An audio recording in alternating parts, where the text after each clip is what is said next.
Hello, everyone, and welcome to episode 5 of Lesbian Talk. Hello, Yes, hello, hello. yes, we're still separated by thousands and thousands of miles and a great ocean and a bit of land on either side of us because life has not changed very much since last week. Oh, and someone, honey, please, please, play the tiny violins that no one can hear. Nee, nee, nee, nee, nee. Yes, everything's so sad. But we have to talk about a word. That made the cat come over. He like meeped and jumped up off the thing, and now he's like investigating how to get up on the chair and mess with the microphone. Excellent. Well, no, because I don't want him to knock it down. But I want to hear it, make him hear. I want to hear him not say noises because he's hilarious. oh, meep if he's gonna. Kippers, do you want to be on a podcast? Yeah. Buddy, you want to be on the internet? Aw. Yeah, a little bit of news for me. Looks like I will at some point be getting a cat, or possibly Woohoo. two. I had a cat until recently. She was 5 years old and she died. Uh, she died. We don't know what happened, but it's a sad story. But my elder brother, who's married to a wonderful lady called Amanda, has a cat, That makes sense. and this cat is apparently a complete whore bag and is pregnant, aged something like less than a year anyway. So um, Stop slut shaming the cat. I'm glad that she's pregnant. It's great. It means that I'm apparently going to get at least one cat from there. There's been thoughts about maybe getting a second one. I don't know, because it's I currently live with my parents, so it's slightly up to them. But we shall see. So you might have meetings over here as well. Okay, can you still hear me? Because now he's kind of wrapped his tail around the mic. Yeah, I can still hear you. And he's purring. People are gonna be like, "Give the sound quality on Lesbian Talk was really bad this week. It sounded like somebody was running a motor or something." No, that was their cat. Someone will say. Exactly like that. Yeah, Omega still has a cough from laryngitis. Sorry, I was gonna cut that out, but Well, it's just if you hear, maybe you did cut that out. Only I the might have. yes, but if I you guess cough, we won't know. at some other time, people will know why. That's true. I'm still trying to get over this thing from Magfest. It's like death plague. But Yeah. But what was our word from the end of last week? our word from last week was sever, to cut, to separate. What does that remind you of? Well, what leaps to attention is a terrible movie called Severed Ways. Now, I've never heard of this movie. Will you tell me all about it? someone I can't remember how I came across it. Someone might have suggested it, but it's one of 3 movies I've seen about Vikings in North America, and all 3 of them are terrible. Severed Ways, like Valhalla Rising, is an art house film, and it's still fucking terrible. Yeah, Um, but aren't all art house movies terrible? Isn't that like the point? no, depends on the art house film. Some of them are amazing, but Severed Ways. Imagine, imagine an entire feature film. Imagine an entire feature film just with 2 guys who got left behind in North America, wandering around, running away from Native Americans. Why did they call it Left Behind? Wah wah wah. They should have it actually, and Left Behind was more entertaining. Hunting things, just walking some more, shitting in the woods, walking some more until finally getting killed. It's like, and the entire thing is soundtracked with not very good heavy metal. Like, there's some decent bands in there, but all of the music is like songs that was unreleased because they were cheap to get, and it's fucking awful. And So, someone, like, oh, why does this movie, like, what's the point? I That they don't know. die? Well, yeah, Oh, they did. spoilers, spoilers, spoilers, they die. Yeah. So someone actually on Antiquity Secrets ages ago wanted to see me and Owen Citizen do a crossover on it, and Yes, because then you could both wear Viking helmets and it would be great.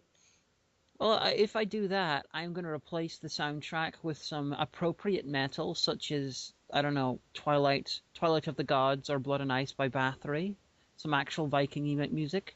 But Uh-huh.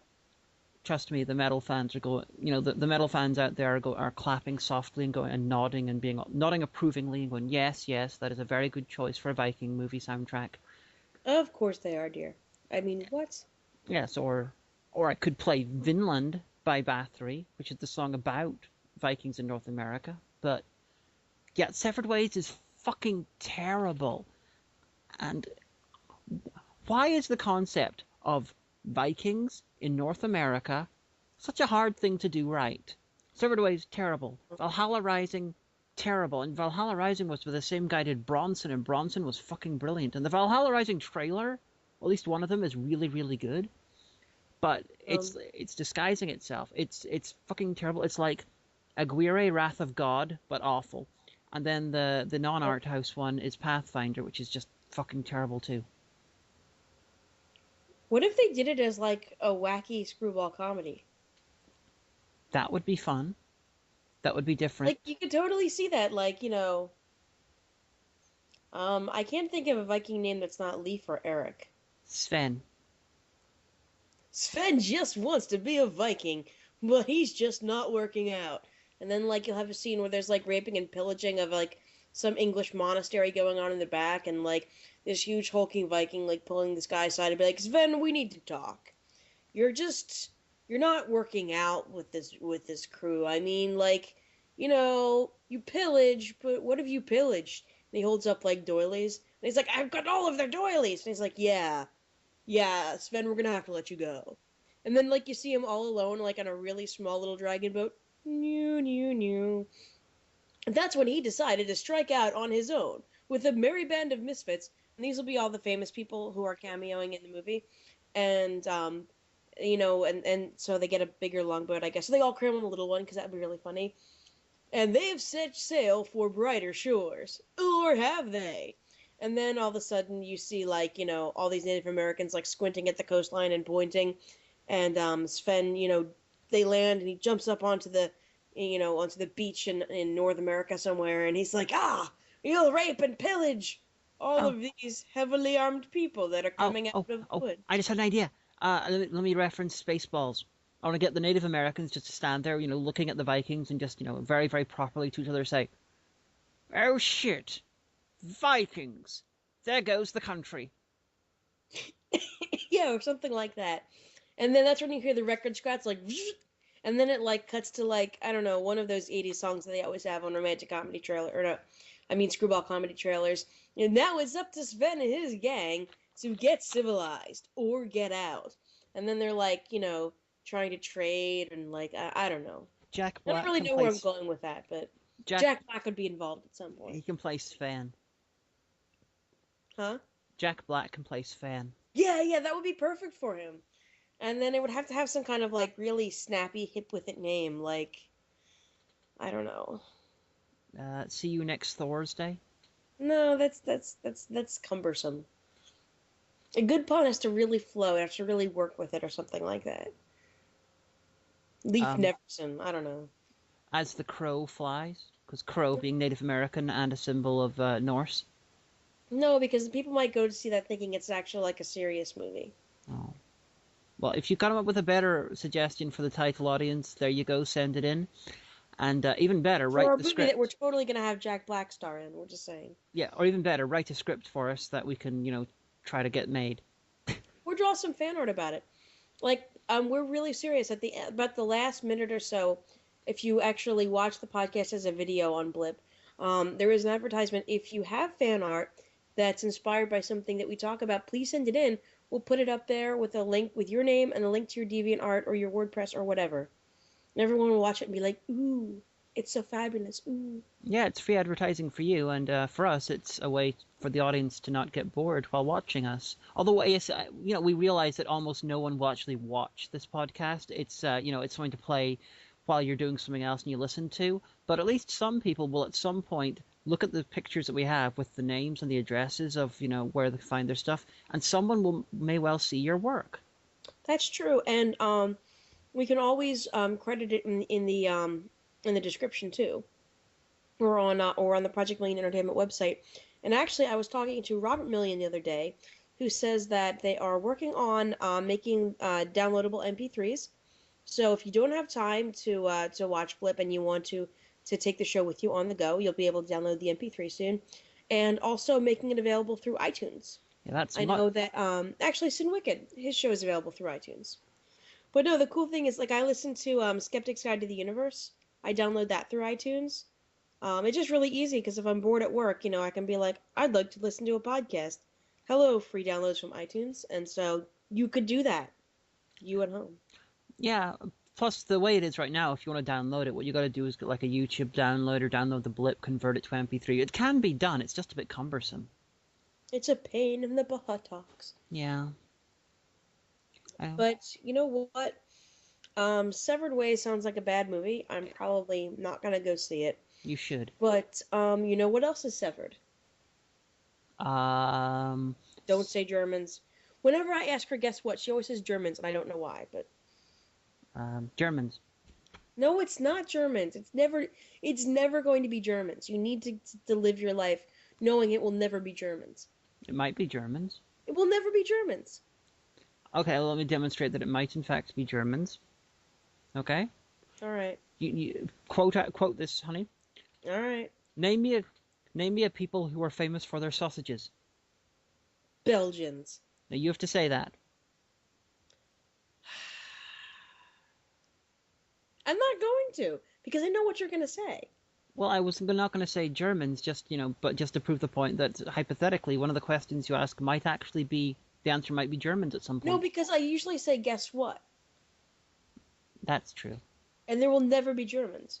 I mean, unless I'm about to tell you something that, I don't know, Der Kork said, then maybe possibly. But it's just, anyway, and one thing that is severed is you and I right now. That is true, very, very much so.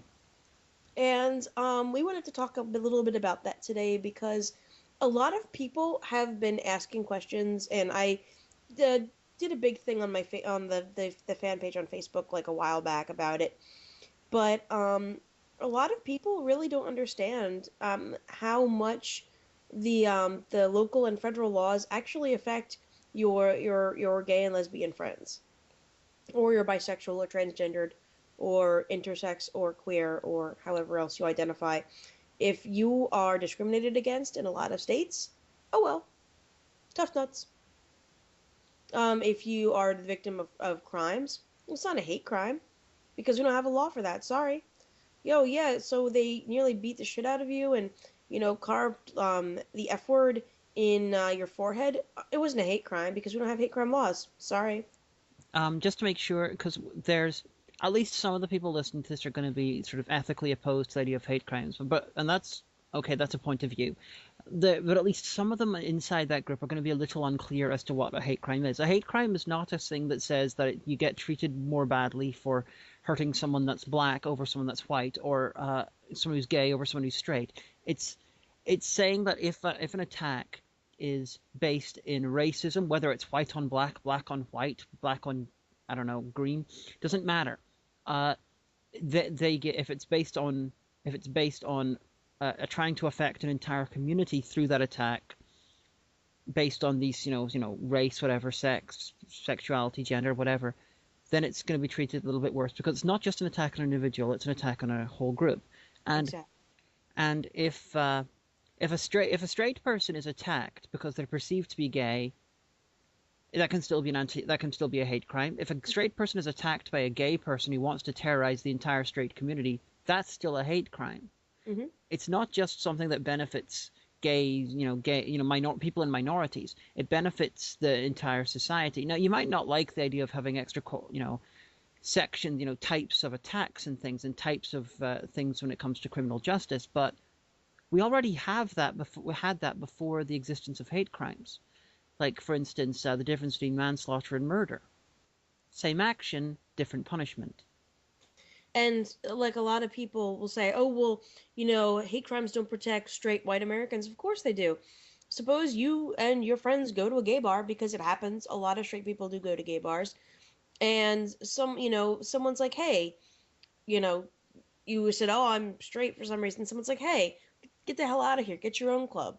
And it becomes an incident. People start shoving you. And people, beat the shit out of you. Well, you've been the victim of a hate crime. Yeah. Even though you are the privileged majority, you can still be targeted that way. Yeah, it's less likely to be targeted that way, but that's not the point. And if someone is not interested in the idea of hate crime simply because they are unlikely themselves to be a victim of a hate crime, that's a sign of being a dick. Well, it's privilege. Like, I've had a lot of people and they're my friends, and I know that they mean well, telling me stuff that's, real, not contrary to laws, but like, showing that, like, if you don't have cause to think about a law, if it doesn't affect you, you're not going to think about it.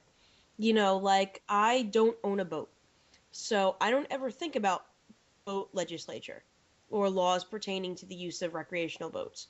I don't really think about that ever because I don't have a boat. It doesn't bother me. So if someone who owns a boat who's really annoyed about some new law, I'd be like, why don't you do XYZ? They look at me like I'm an idiot and say, no, because of this reason. And I'm like, oh, well, I don't have a boat. But I've had a lot of people, a lot of friends who are very well meaning say to me, well, if you miss your wife, why don't you just move to the UK to be with her? Or, wait a second, why don't you just move to Canada? Because gay marriage is legal there and everything. And that's, on the surface, seems like a really good idea. The problem is that immigration isn't really that easy. And even though the UK will honor our marriage as legal and will grant a spousal visa, I still have to meet financial requirements to prove that I don't need to go on public assistance, which, as a country, is their right to say to immigrants as well, prove you don't have to go on welfare the second you get here. Now, the problem is that I can't get a job in the UK until I'm over there on a visa. If I try to go on a work visa, it is very, very, very hard. You have to have very special select skills to go over to another country on a work visa and to be hired by an EU company. Because basically what happens is, from what I understand it from immigration law, that the company that hires you has to pay its special tax for hiring a foreigner and for the work visa.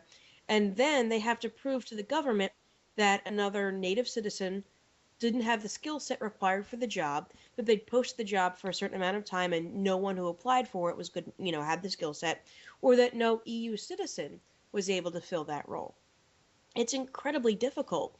And that's the easy one. That's moving to the UK. Moving to Canada, we would have twice the problems because neither of us are citizens there. So we'd have to give the Canadian government a really good reason why we're moving up there, or show that we have the money that we won't need public assistance. The UK wants me to show that I make at least the equivalent of 30,000 US dollars per year, or that I have enough money to avoid going on public assistance for 2 years, which they set at about 103,000 US dollars. So I kind of feel bad wanting to snap at people on Twitter saying, hey, you want to pony up the 30K a year? You want to pony up the 100K? Sure, I'll take your suggestion. That's a great idea. And that's all because there's federal legislature that prevents Hagen from moving here and from me sponsoring her for a visa and later for citizenship. Yeah, and DOMA, no, we realize that DOMA is going to go at some point in the next 4 years, most likely. But that's not going to be the end. Yeah, striking of DOMA, it doesn't all of a sudden make everything okay. Yeah, it doesn't mean that we're not affected by it right now, and it doesn't mean that after DOMA goes, okay, this is just I haven't seen any evidence of this yet, but it would not surprise me if the Republicans in Congress decide to rewrite DOMA rather than get rid of it entirely, where American LGBT, same-sex couples were given full rights. However, they did not. However, the spousal immigration is treated differently because they probably would not want any additional gays in the country. Or it might be some kind of split decision that reverts to states' rights. Yeah. And then you will have states suing the federal government to prevent gay marriage from happening, or from being recognized. And if you think that states don't sue the federal government, anytime one of those red states or quote unquote bastard states decides that, oh, they don't like some kind of progressive, thing that the administration is doing, they don't like something that Obama is doing, well, they'll just sue to stop it.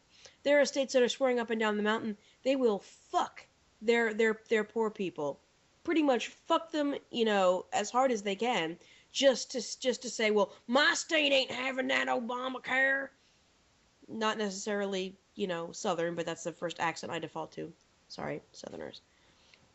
But I mean, it might seem like in our little community on Twitter or all of the people that we know on Facebook and stuff like that, or go to live streams, and we're all pretty liberal and open-minded, but about a little under a half of the country still isn't. And it can be horribly taxing. This is, for people who might not had to think about this, before. It can be horribly taxing when you read Twitter and you read Facebook and you all the social media and you look at the news and you have people raving, "Damn gays is gonna be the downfall of everything. They're gonna take my Jesus and my guns." And you have other countries like, we're in Uganda where, we have imported our missionaries to help them create legislature to allow the death penalty for being gay. You look at all of that and you're just like, ah, Jesus. And if anyone's upset by Omega's referring to the red states as "quote unquote" bastard states, please then do something about it. You know what? If your state was a red state, or your state's a bastard state, or your state governments, are bastards, do something about it. I know it's not easy, and there's like all the stuff that you can do and not feel effective, but try. See if you can find lobby groups for the state legislature. See if there's someplace you can donate $5 or $10. Sorry, done now. Go ahead, honey. I love you. In this fight between, there's going to be a little bit of controversy over what you said there. And honestly, you got a fight between you and some states. They're the ones who have the power. They're the ones who are treating you much worse. The states that you just referred to as bastard states have done far worse to you than you are capable of doing to them. So yeah, that's true. Well, if anyone was offended, I'm sorry.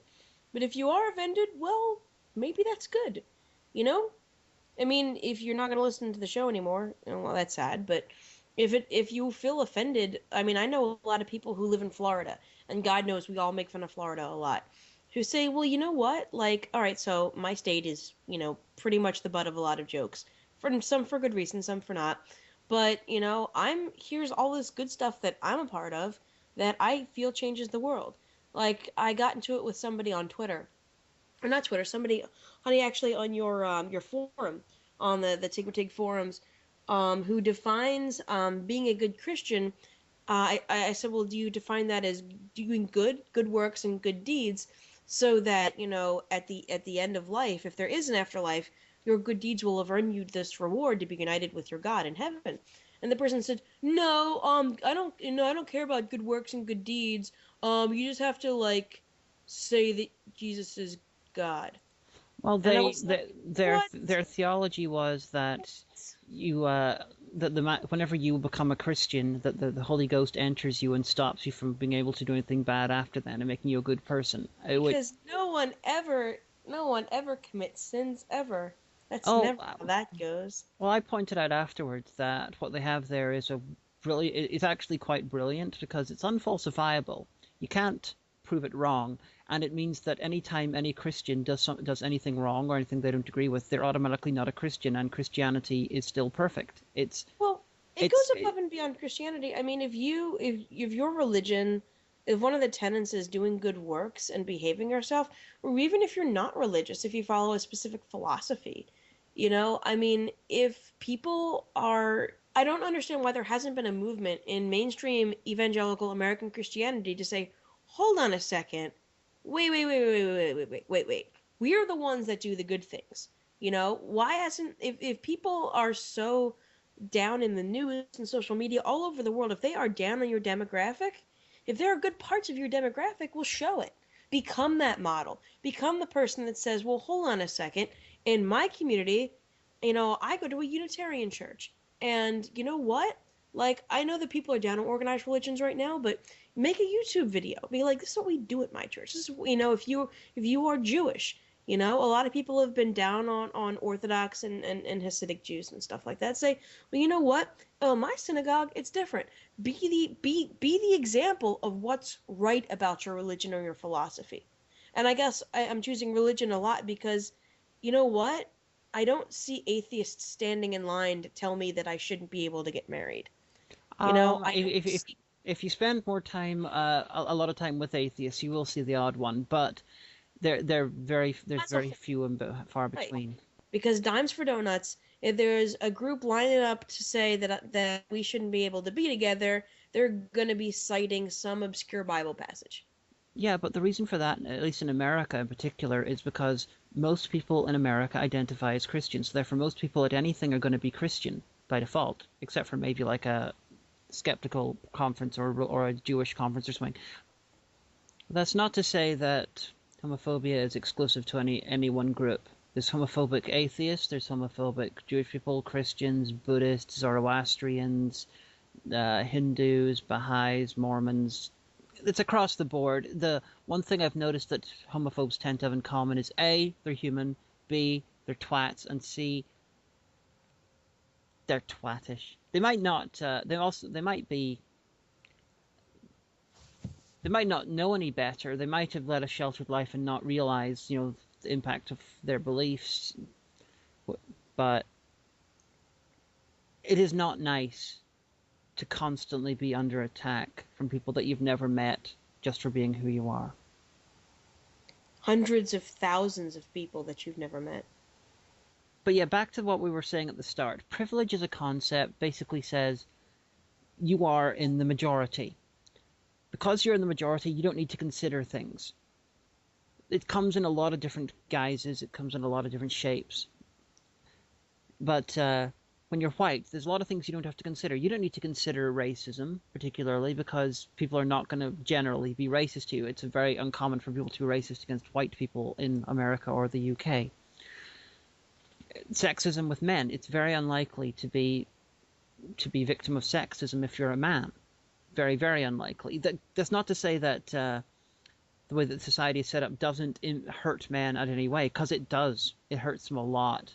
It's just the overt styles of sexism don't generally affect men. And when it comes to sexuality, it's gay people, bi people, poly people, who get affected by things like that. If you're ever having a discussion with someone about what it's like to be gay, like a gay person having a conversation with a straight person about about the impact of gay marriage has on the gay person, I'm going to say this a little bit bluntly. The straight person should not try to debate with the gay person. They should sit down, shut up, and listen. It's like, I, as a white person, would not dare try to debate what racism does to someone who's not white. I don't have the right to. Well, it's not to say that there shouldn't be discussion. It's just like for example, I follow the Eat This Not That Twitter. If you never read the books, basically it's pretty cool. It's like a lot of restaurant food or popular grocery store brands, at least in America, and it's like if you're at Wendy's, don't eat this sandwich, eat that sandwich instead, because even though the first one seems more healthy, it has like 5 more grams of fat and 3 grams of sugar, and it's actually really cool. So I follow the Twitter, and 2 days ago they tweeted out in the morning, retweet if you made your spouse a healthy breakfast. And I just looked at that tweet and I replied, and I think someone who follows me favored it, but I forget who. And I replied and I said, I would love to make my spouse a healthy breakfast, but she lives in another country because my country doesn't recognize our marriage. Of course, Eat This Not That did not reply, but just little teeny things, like my coworker like calling her husband and being like, okay, well, I'm gonna be home, you want to pick up XYZ things, okay, bye. And it just strikes you like, barring a miracle, I probably won't see Hagen for another 208 days, because she's potentially going to be a guest at a convention in New England over the summer. Yeah. So if we're cranky on Twitter, that's why. And if we're cranky in this recording as well, there is a reason. Okay. Gay marriage is academic for a lot of people. It's like, let's talk about this, rationally. Let's discuss the ins and outs. Let's make this very academic. It actually affects people. It affects us. This isn't an academic discussion for us. This is our life. Yeah, when we are stuck being separated because of it, and it's at best it's not fun. And you know what? If you out there in the listening audience, if you already do stuff, like if you volunteer you know, at not volunteer, but like if you donate like money to HRC to PFLAG, you know, if you go to Pride, you know, with your gay friends, even just because you want to, because it's fun, if you do things that support the gay community, that's great. And if we ever do end up together, you're gonna be one of those reasons. So keep doing what you're doing because it's hopefully helping. We thank you. We thank you all. Yes. Thank you very much. Thank you so much. We love you, friends. Anyway, so honey, is it time for everyone's favorite musical artist? Well, they're a band rather than artists, but yes, it is time. From the ghetto in the forest, Rhapsody epic rapper, yeah. Mr. Shaq is coming back. For the deep, for the lead, for the mountain, for the motherfucking emerald sword. I cross the valley, the dust of Midlands, to search for the third to open the gate. Now near the altar, the figures inside. As a legend of my bill of sunlight, the dragon's eyes. On the way to the glory and heart of my soul. For the king, for the king. Stand right ideals and justice for all. For the king, for the land, for the mountain. For the green valleys where dragons fly. For the glory, the power to win the black lord. I will search for the emerald sword. Only a warrior with a clean eye. Not the honor to be kissed by the sun. Yes, and that warrior that followed my way. Led by the force of cosmic soul like a richer soul. In a long bloody battle that prophecy stole. The light will prevail and wisdom is gold. For the king, for the land, for the mountain. For the green valleys where dragons fly. For the glory, the power to win the black lord. I will search for the emerald sword. For the king, for the land, for the mountain. For the green valleys where dragons fly.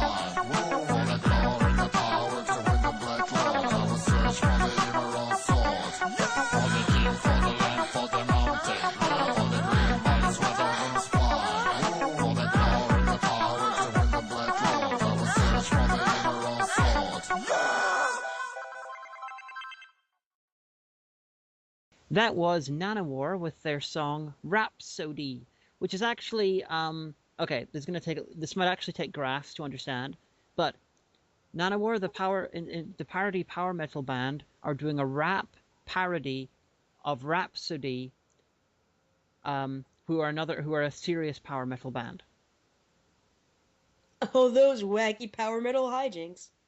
Indeed. It's ridiculous. I can just imagine how the idea was come up with by them. Just imagine, deep in their bunker in Rome. Hey, I got an idea. These guys are called Rhapsody, aren't they? Let's make a rap about Rhapsody. You're a genius. Can any of us rap? No. Why are they talking in English if they're Italian? This is a very good question. They actually do speak English. All of them speak English. Some better than others, but they didn't sound anything like that in real life. That's pretty handy. I want to be able to speak a second language. Well, I'm partially fluent in French, like high school, college fluent. I'm sure if I went to France for a few months, I would get better fluent. But I want to learn I don't know. I was gonna take up Spanish because in the U.S. it's really handy. But if I end up living in the U.K., I don't know. I'll have to pick up another language. German, I guess.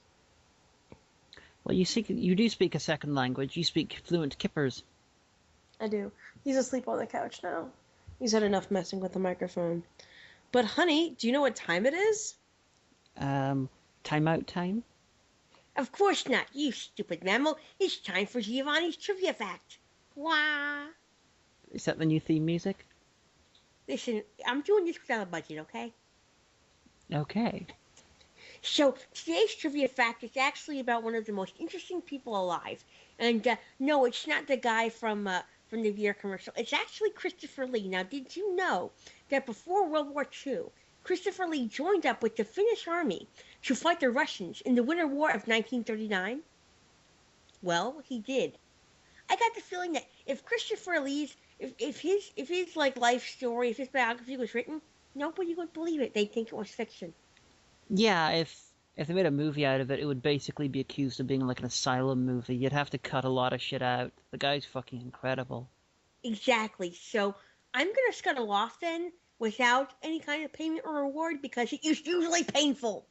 Ah, little does he know that we set explosives in his box. I heard that. I don't live in a box. Yeah, it was interesting that Giovanni came up with Christopher Lee. I looked him up. I was reading his account on badassoftheweek.com, and I had no idea. Like, I'd known about lots of the insane things about Christopher Lee. Descended from Charlemagne, married to an Italian supermodel, being like the tallest leading man in Hollywood, having the most sword fights on screen of any actor ever. Things like that. However, I did not realize that he was good friends with Tito. Now, Tito was the dictator of... Tito Jackson! No, the better Tito. Tito was the dictator of Yugoslavia from, I believe, 1945 until 1980. And, that's pretty good. That's a pretty long dictatorship. Yeah, but Tito was the only communist/socialist dictator in Europe that basically told Stalin to go fuck himself. And I was like, Christopher Lee is an outspoken conservative, and he was friends with Tito. It's like, that's just wonderfully bizarre. So if he wanted some crisps, did he send away to Ireland for Tato, and then Tito could have some Tato? I'm funny. I think you're very funny, but you're not quite as funny as Tito, because I have a brilliant quote from him. Oh, really? And what's your brilliant quote? Well, Tito and Stalin did not like each other, so Stalin kept sending assassins to kill Tito. And, these assassins constantly failed. So here's a quote from Tito in a letter to Stalin. "Stop sending people to kill me. We've already captured 5 of them. One with a bomb and another with a rifle. If you don't stop sending killers, I'll send one to Moscow. And I won't have to send a second." Oh, snap. Oh, no, Tito didn't. Yeah. Yes, he did. I don't know. I'm just really amused by the idea of him verbally bitch slapping Stalin. I think like someone needs to make like a biopic for Christopher Lee, but done kind of like FDR American Badass. And you would not even need to embellish it that much. No, you wouldn't. Although like maybe a Velociraptor here or there would be kind of cool. Because Velociraptor. Velociraptors are always brilliant. Yeah. So that'd be pretty cool. But anyway, so you know where I was this morning, honey? It's not Germans. Were you somewhere being very angry? No, I was at work this morning. I was shelving. Actually, I was angry because, and this is going to make sense to nobody. Okay, maybe one person in our audience, if Derek listens, because he's a librarian. But so I was shelving this morning, and apparently whoever's been shelving backlist in fiction, if we have like 3 copies faced out, that means like the cover is facing you, and they're taking up more room, like they're faced out. For some reason, if someone is shelving another 3 copies, rather than adding them to the face out, they're spining out the title next to it. And I'm like, who did this? Shut up, I'm awesome. I do not understand. It's a book thing. I'm cool. But anyway, so it's time for another segment of what happened at the store. And this is kind of going to be like a little collection of things because a lot of Barnes & Nobles are new buildings, which is pretty cool. But some are older buildings that have been around for 10, 20, 30 years, depending on the location, even longer.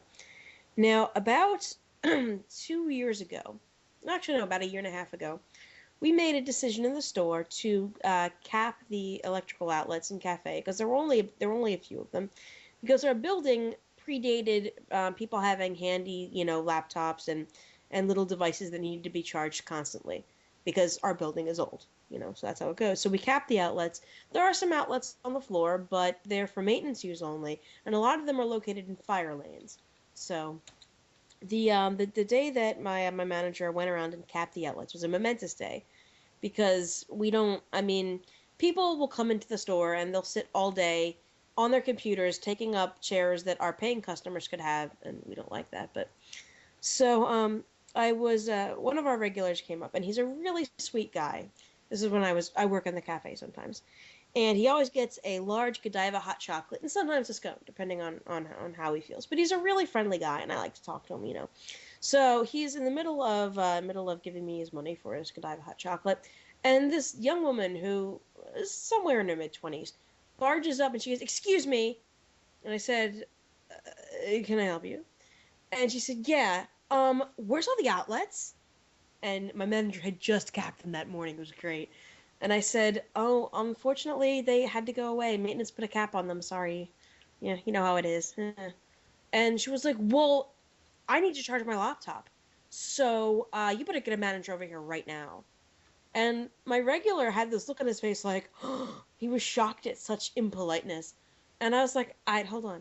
So I went down to the phone and I paged the manager to come, and I continued because there was another regular behind him, and you know she always gets a nice coffee and she likes to chat, and I like her too. She's a sweetie.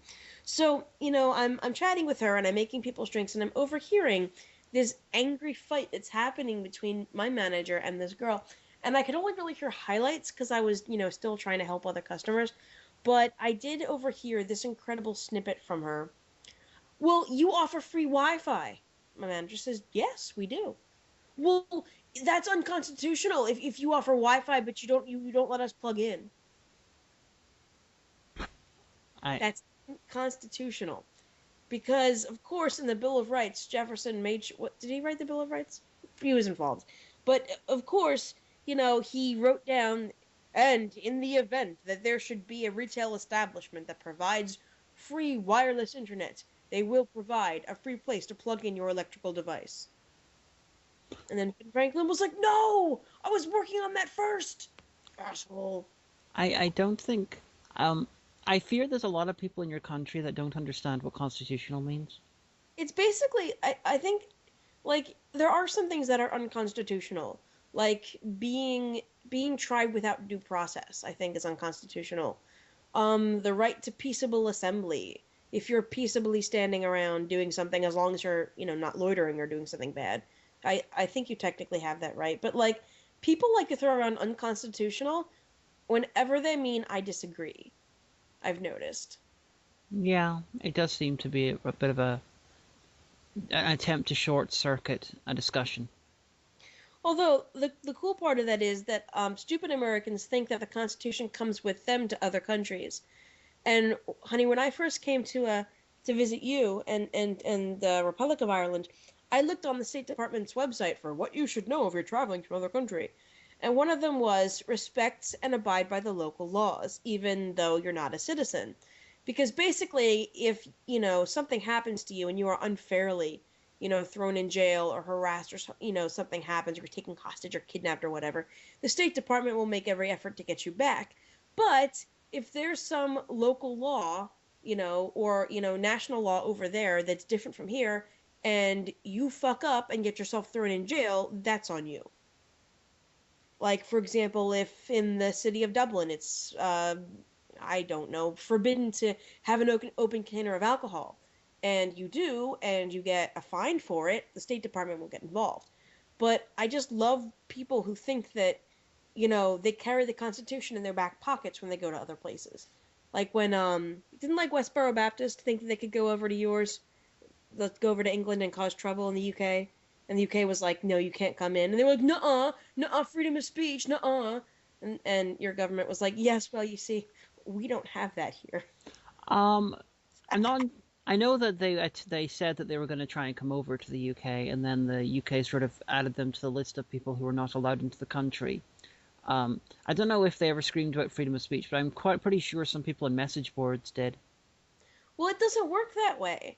I mean, like, if the government, if it's in the laws and the government, has a different opinion than the U.S. government, cry me a river, Yeah, I wouldn't really put it as bluntly as the UK has no freedom of speech. It's just the UK's definition of freedom of speech is a little bit more restricted than the American one. Like, the American one's not absolute either. You're not allowed. you're not allowed to, for instance, walk up to a Mr. Barack Obama and then say that you're going to knife him. Well, you're perfectly allowed to just say it. You're just gonna get, like Arrested. 5 Secret Service agents taking you to the ground. You have the freedom to say it. You also have the freedom to accept the consequences. Well, that's like saying you've got the freedom to murder someone, but you've also got the, you're gonna get jailed for it. Yeah, that's true. So it's not quite, you don't have absolute freedom of speech in America. You got freedom of speech nowhere. It's just different cultures and countries have different ideas about where the line should be drawn. That's true. Brr. Honestly, I'd view neither UK or US as perfect in this regard. Not perfect. I just think it's funny when people drag out the Constitution when they don't like the quality of their latte at Starbucks, Yeah, they're attempting to short circuit a dispute because I think it's a little bit like, what would, think about the children or something like that. It's a thing of, I'm going to bring up something that everyone agrees is good, so therefore if you disagree with me, you're disagreeing with that, and you won't want to do that because you think that is good. Is that a logical fallacy? Is there a name for that? I'm pretty sure it is a logical fallacy, and it does have a name, but I can't recall the name of it. Curses. But, yeah, it's really quite twatty. So, honey, I saw your vlog the other day about Texas Chainsaw Massacre. Yeah, I saw that with our Canarian. So were you all like, Minion, it is time to watch a film. Pretty I'm going much. to buy you dinner. Pretty much. Well, I don't buy him dinner. Traditionally, whenever I watch when I watch a movie for notes taking with a minion, usually our Canarian, I will buy us both food at McDonald's for that. But whenever we go to do a film, we do a vlog, I pay for his cinema tickets. We go on a Tuesday because it's the half-price day, so it's not so bad. But yeah, we went to see the Texas Chainsaw Massacre. Well, no, sorry, Texas Chainsaw, because Texas Chainsaw Massacre was a better film. So I know you talked about it a lot in the vlog, but was it because it was a reboot? Was it just off? I know that a lot of the 80s horror tropes now kind of read a bit stale. No, it wasn't a reboot. It was it managed to have the worst elements of sequel and reboot, because the film is set right after the end of the first one, yet they have completely rewritten what happened in the first one. They used footage from the first one and they actually edited it to make it different than what actually did happen. So they basically say it's a sequel to the original, but they completely lie about the first one. I have never seen a film that did this before, that so blazingly said, this is a sequel to this film, check out, we're using footage from this film, by the way, everything that happened in that film is inaccurate. It was horrible. Like, the original Texas Chainsaw there were 5 people in the family, and in this version there's 40. Yeah. And it starts literally seconds after the other one ends. These people literally teleported into the building at some point. The original one was set in 1971. This one is set primarily about, I'm going to be nice to them, 18, 19 years after the first one. But so it's a sequel that picks up moments after the other one ended, and then 20 years later. And then jumps on. Oh, okay. But it jumps on, but you're actually not wrong there, because first one says 71. Second one, this one, starts off there and then you skip forward. However, the skipped forward bit is 2012, even though there's the baby, in the seconds afterwards, after the first one, who is now 18, 19, or 20. So apparently between 2012 and 1971, there is 17, 18, 19 years. Wow. That child would be older than me by almost a decade. Yeah. Because I was born in 80. And the really horrible thing is they did not need to do this. With a little bit of rewriting, they could have made it actually fine as a sequel for it.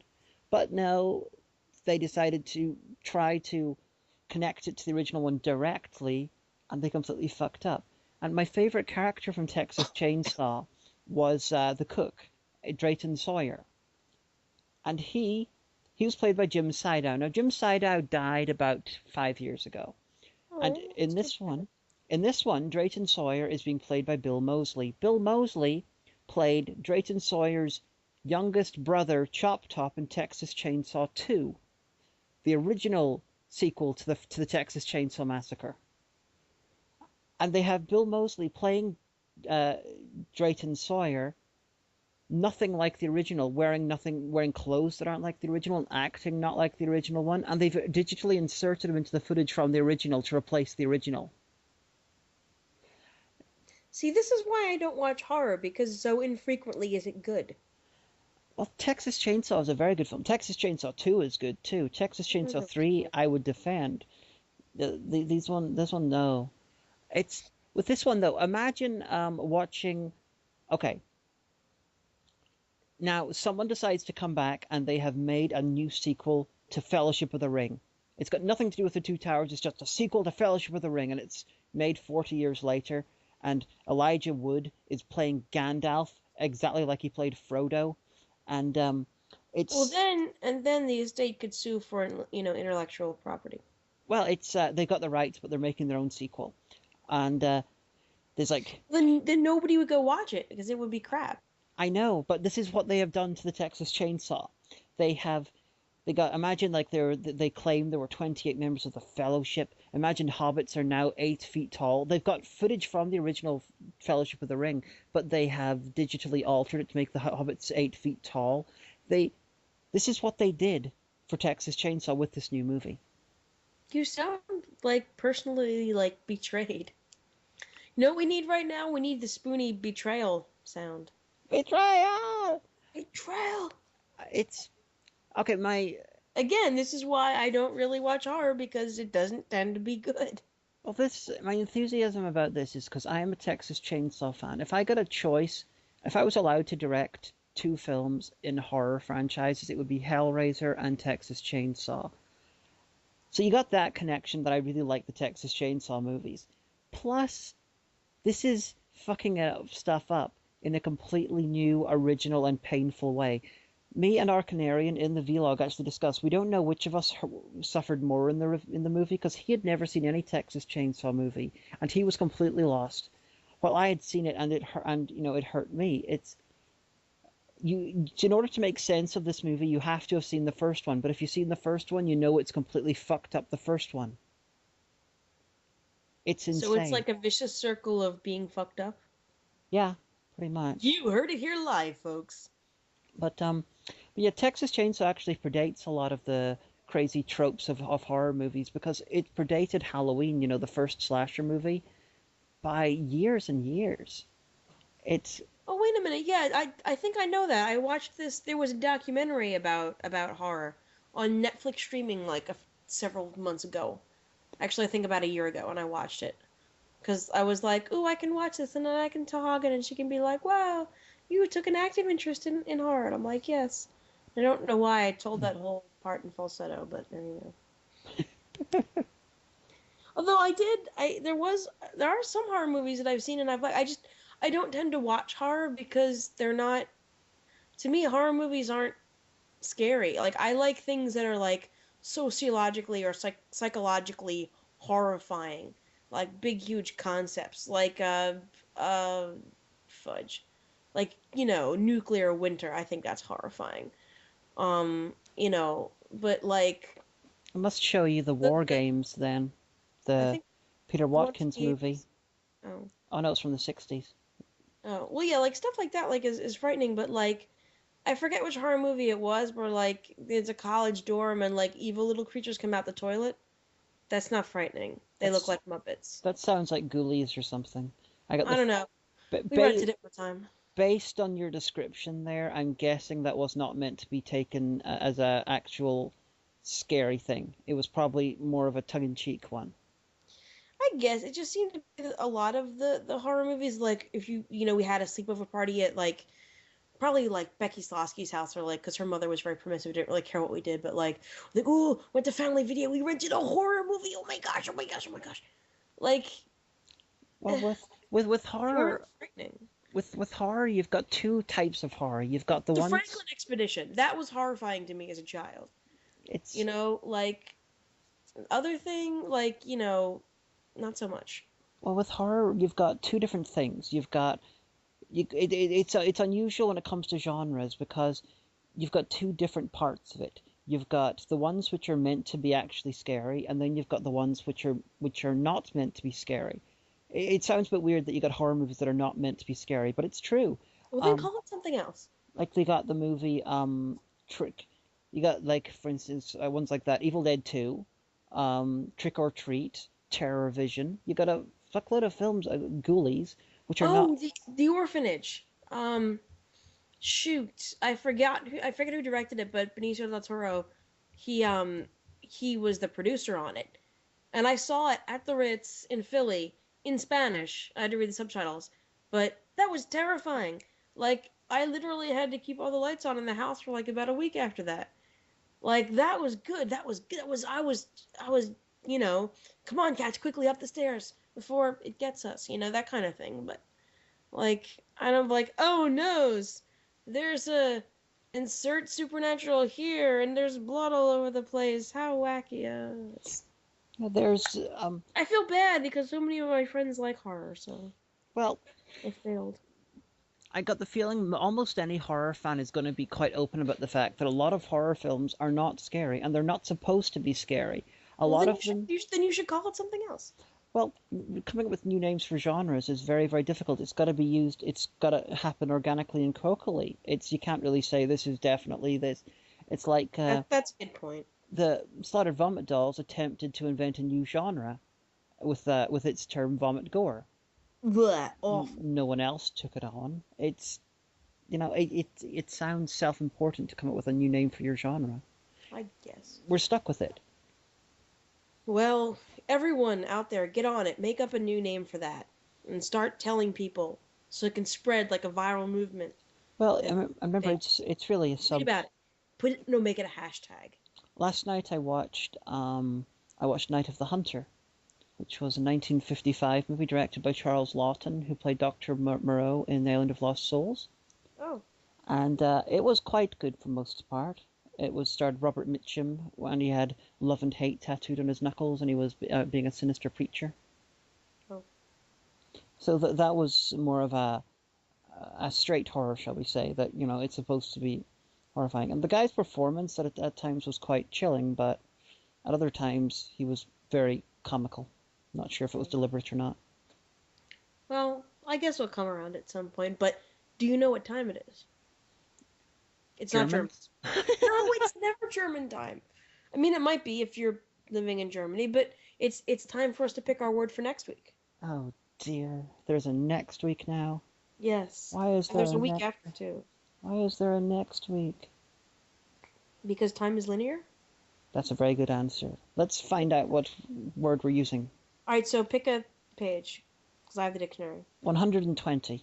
All right. Oh, credits in the beginning. Okay, 1 or 2? 2.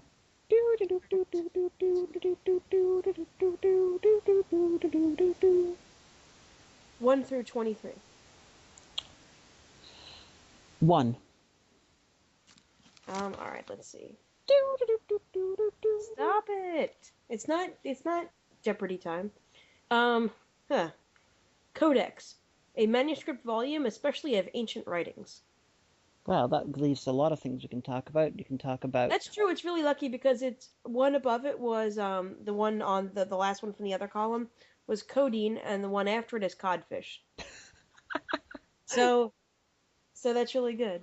Yeah, Codex. We can talk about books. We can talk about Codex, the character from the Guild. There's a lot of things you can talk about there. That's such a great latentate kind of word. Like, it's like saying tome instead of book. It's like, I have here a spreadsheet. That would be so great if I went into work and be like, I have here a codex of the report that I pulled out of this. But that's not the point, the codex. I got the feeling that next week we're going to talk about books a lot. Maybe that's good, honey. Yeah, we can talk about, I don't know, how about later on we can talk about like RPGs and stuff.